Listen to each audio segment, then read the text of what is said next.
4 سطریں شروع کرتا ہوں۔ 14 سال کا قیدی، بڑی قریب سے شہادت شروع کرنے لگا ہوں۔ قبر مصطفیٰ پہ قرآن پڑھ رہے تھے جب ہاتھوں میں رسیاں آ گئیں۔ اس سے قریب سے میں شروع کر نہیں سکتا تھا۔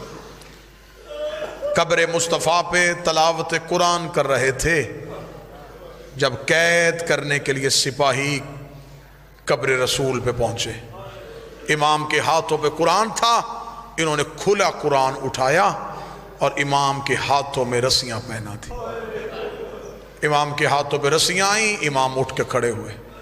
امام نے لشکر کی طرف، سپاہیوں کی طرف دیکھا، مجھے خبر تھی تم نے مجھے قید کرنا ہے، میں اس لیے گھر سے نکل کے روضہ رسول پہ آ گیا تھا۔ جب امام نے اتنا جملہ کہا، ایک سپاہی رسیاں پہناتا کہنے لگا، اگر خبر تھی ہم نے تجھے قید کرنا ہے تو تجھے گھر میں رہنا چاہیے تھا، تو نانے کی قبر پہ کیوں آیا؟ اس جواب کے بعد اگر میں ممبر چھوڑ بھی دوں تو میرا خیال ہے کہ پوری رات رونے کے لیے سطر کافی ہے۔ اس نے کہا تجھے چاہیے تو گھر میں رہتا، تو باہر کیوں آیا؟ امام رو کے کہتے ہم سے روز روز دروازے جلوائے نہیں جاتے۔ جس نے ماتم کرنا ہوگا یہی سطر اس کے رونے کے لیے کافی۔ امام نے کہا ہم سے روز روز گھروں کو آگ نہیں لگوائی جاتی، میں اس لیے آ گیا کہیں تم میرے گھر کو آگ نہ لگا دو۔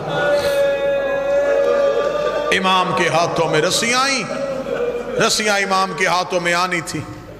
یہاں ایک سپاہی کمینہ سامنے کھڑا، جب وہ امام کو لے کے چلنے لگا، امام نے کہا تم نے گرفتار کر لیا، میں ہو گیا، مجھے خبر ہے کہ تم مجھے کہاں لے کے جا رہے ہو، اتنی اجازت دو۔ وہ سامنے میرا دروازہ ہے، میں ایک بار بیٹیوں سے مل کے آ جاؤں۔ یہ جملہ وہ شخص ضرور روئے گا جس کے گھر میں بیٹی ہے۔ اتنا کہنا تھا، ملاؤں نے جو جملہ کہا اس جملے پہ محمد کی قبر کانپ گئی۔ یہ کمینہ دیکھنے لگا تیری ضمانت کون دے گا کہ تو واپس آئے گا؟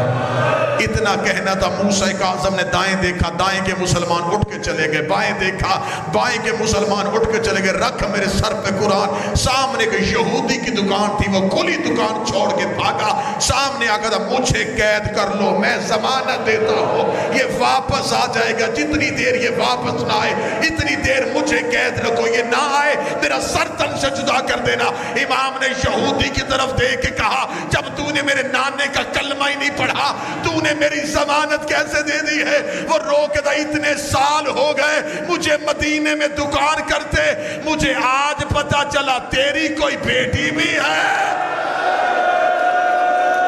میں نے آج تک تیرے گھر سے کسی مستور کی تلاوت کی آواز بھی چیخ آئی موسیٰ کاظم۔ امام نے رو کے کہا میری ایک نہیں میری 17 بیٹیاں، میری ایک نہیں میری 17 بیٹیاں۔ عزادار بیٹھے ہو، بیٹی ایک بھی ہو نا، ایک بیٹی بھی ہو، باپ زبردستی گھر سے جانے لگے نا، ایک بیٹی بھی ہو اور وہ دروازے پہ آ کے باپ کے ساتھ لپٹ جائے تو ایک بیٹی باپ کو نہیں جانے دیتی۔ جس غریب کی 17 بیٹیاں تھیں، میں کیسے پڑھوں کہ موسیٰ کاظم گھر سے کیسے نکلے؟ 17 کی 17 بیٹیوں نے دیواروں پہ ٹکرے مارنی شروع کی۔ امام کو قید کر لیا گیا، پوری ذمہ داری کے ساتھ مصحف پڑھنے لگا۔ امام کو قید کیا گیا، ساری زندگی آپ نے ممبر سے ذاکرین سے سنا 14 سال کے قیدی، بے شک 14 سال، لیکن 14 سال بغداد میں نہیں رہے، پہلا 1 سال بصرہ میں رہے، 13 سال کی قید امام کی بغداد میں۔ جب یہ امام کو گرفتار کر کے چلے، انہوں نے لشکر کو 2 حصوں میں بانٹ دیا، ایک بصرہ کی طرف چل پڑا، ایک بغداد کی طرف چل پڑا، تاکہ رستے میں کسی کو پتہ نہ چلے کہ امام کس لشکر کے پاس ہے، تاکہ کوئی امام کا چاہنے والا امام کو آزاد نہ کروا سکے۔ ایک لشکر کا حصہ بصرہ کی طرف چلا، ایک بغداد کی طرف چلا۔ سادات اگر کوئی بیٹھا ہے تو مجھے بی بی کی عزت کا واسطہ جملہ معاف کرے، جملہ کتاب میں نہ ہو تو مجھے اس مولا کے سمے کبھی ممبر سے نہ پڑتا۔ انہوں نے جب امام موسیٰ کاظم کو قید کر کے لے کے گئے بصرہ، یہ امام کو گھوڑے پہ بٹھا کے نہیں لے کے گئے، یہ امام کو پیدل چلا کے نہیں لے کے گئے، غلط پڑھوں غازی کا مجرم بنوں، کتاب کہتی انہوں نے اونٹ کی پشت کے ساتھ موسیٰ کاظم کو رسیوں سے باندھ دیا۔ کسی سید کا دل دکھاؤ مجھے معاف کر دینا، جو عین تاریخ تھی وہ میں نے آپ کے سامنے پڑھی۔ انہوں نے پشتے ناکا کے ساتھ، کتاب کے جملے ہیں ناکا کی پشت کے ساتھ امام کو رسیوں کے ساتھ باندھا گیا، اوپر چادروں کا ڈھیر رکھا گیا تاکہ کسی کو پتہ نہ چلے کہ اس میں کوئی قیدی ہے۔ امام کو لے کے بصرہ چلے گئے، 1 سال امام بصرہ میں قید رہے۔ 1 سال کے بعد گورنر بصرہ نے گورنر بغداد کو خط لکھا، اس کا مجھے جتنے خطرناک قیدی دینے دے، یہ ایک مجھ سے لے لے، جتنے قیدی مجھے دینا چاہے گا میں رکھ لوں گا، یہ ایک قیدی مجھ سے رکھا نہیں جاتا۔ گورنر بغداد نے اپنا سپاہی بھیجا، اس کا بغداد کا حاکم پوچھ رہا ہے یہ قیدی تمہیں کوئی تکلیف دیتا ہے؟ اس کا سال پورا گزر گیا، نہ اس کی کوئی ملاقات آئی ہے، اس کا تکلیف، اس کا نہ یہ کھانے کو مانگتا ہے، سارا دن یہ روزے کی حالت میں ہوتا ہے، ساری رات یہ مصلے پہ ہوتا ہے، نہ یہ کچھ مانگتا ہے، نہ کھاتا ہے، نہ پیتا ہے۔ اس کا جب کھاتا بھی نہیں پیتا بھی نہیں ملاقات بھی نہیں آتی، خط لکھ کے ہمیں کیوں بلایا؟ تکلیف کس چیز کی ہے؟ جو تکلیف اس نے بتائی سادات جملہ معاف کر دینا، اس کا کچھ بھی نہیں کہتا، لیکن جب شام ہوتی ہے یہ جیل کی سلاخوں پہ سر مار کہتا ہائے شام، ہائے شام، اللہ جانے شام میں اس کا کیا نقصان کیا ہے۔ جیسے ہی شام کہتا ہے پرندے گرنا شروع ہو جاتے ہیں، بصرے کی دیواریں کانپنا شروع ہو جاتی، ماؤں کی گود کے بچے اس کی آواز سن کے ماؤں کا دودھ پینا چھوڑ دیتے۔ بصرہ کی شہر کے حالات بدل جاتے، اسے یہاں سے لے جا۔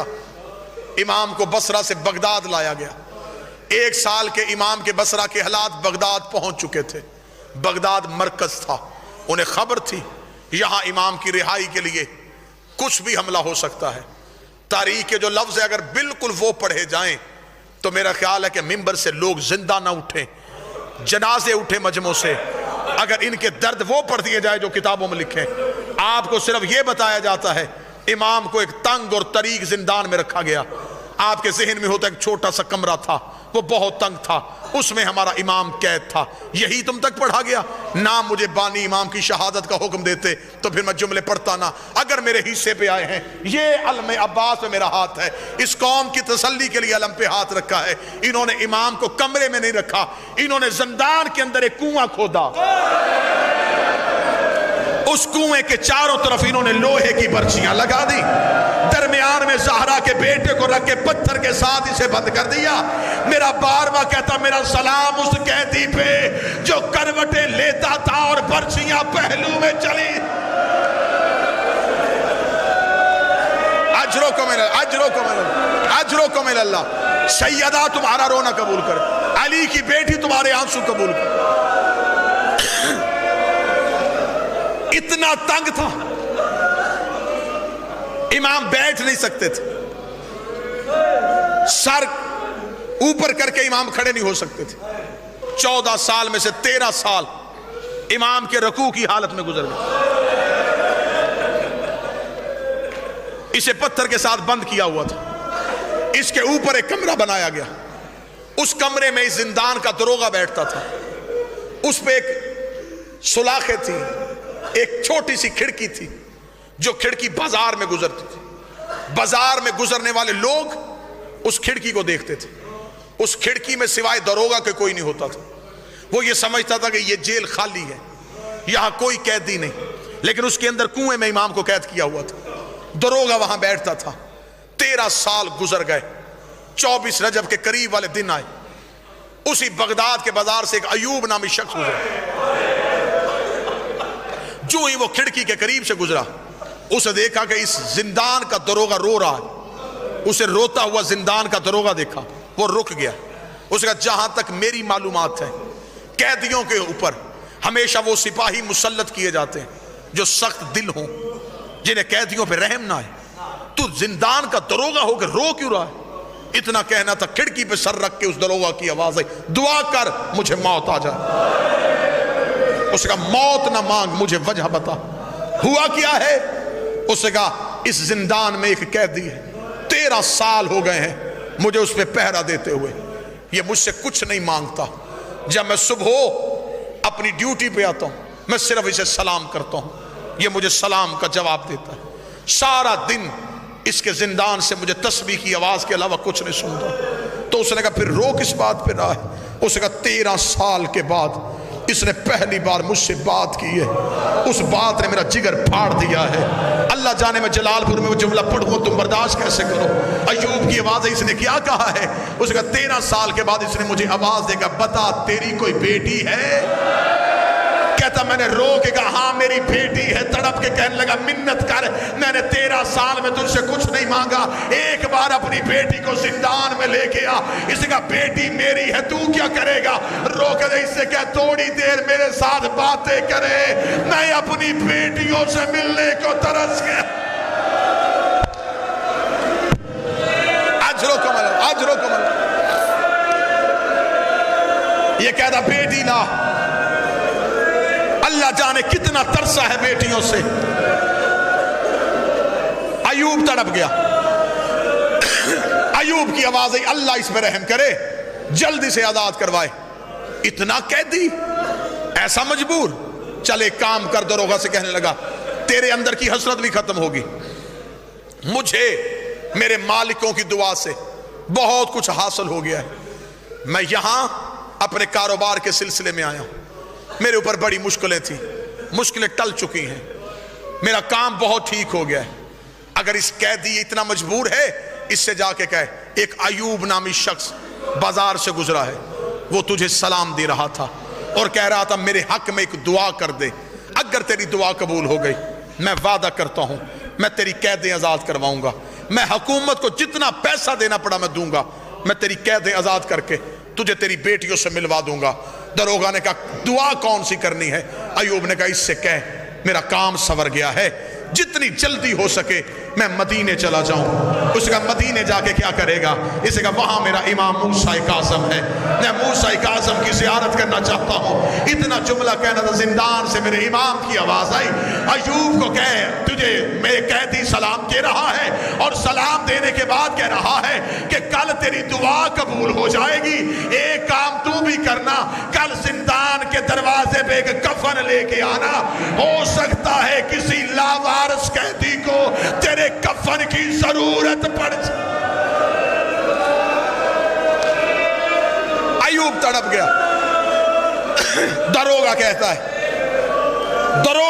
کہ اس رات کا میں گواہ ہوں، رات آدھی سے زیادہ ڈھل چکی تھی، امام کی آواز ہے سن اے بندہ خدا، میں نے آج تک تجھ سے کچھ نہیں مانگا، ہم کسی کے حقوق غصب نہیں کرتے، میں تجھ سے یہ نہیں کہوں گا کہ تو زندان کا پتھر ہٹا، میں تجھ سے یہ نہیں کہوں گا کہ تو جیل کا دروازہ کھول۔ امام نے کہا کہ تو گواہ ہے میں نے تجھ سے کبھی کچھ نہیں مانگا، ابھی میں تھوڑی دیر بعد نظروں سے غائب ہو جاؤں گا، شور نہ کرنا، پریشان نہ ہونا، سپاہیوں کو اکٹھا نہ کرنا۔ اس نے کہا کہاں جائے گا تو قیدی؟ فرمایا بیٹیوں سے ملنے جا رہا۔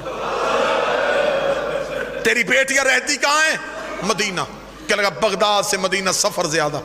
امام نے فرمایا ہم سفروں کے محتاج نہیں ہوتے، ہم کڑیاں اترنے کے محتاج نہیں ہوتے۔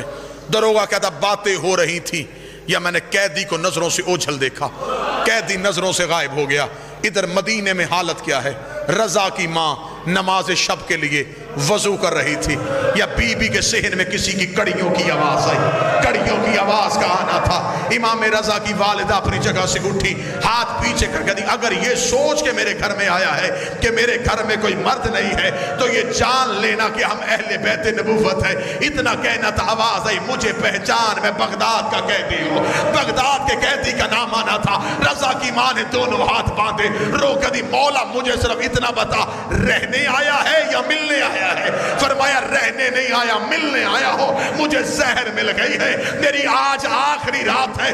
آخری رات کا نام آنا تھا۔ رضا کی ماں قدموں میں گر گئی، رو کے گل گئی پھر تجھے علی کا واسطہ میری بیٹیاں جگانا نا، میری بیٹیوں کو جگانا نا۔ امام کی آواز ہے کیوں نہ جگاؤں؟ رو کر دی 14 سالوں میں 28 عیدیں میری بیٹیوں نے دروازے پہ گزاری ہے۔ رو رو کے کہتی رہی ہے اماں ہر کسی کا باپ آ گیا، ہمارا بابا نہیں آیا،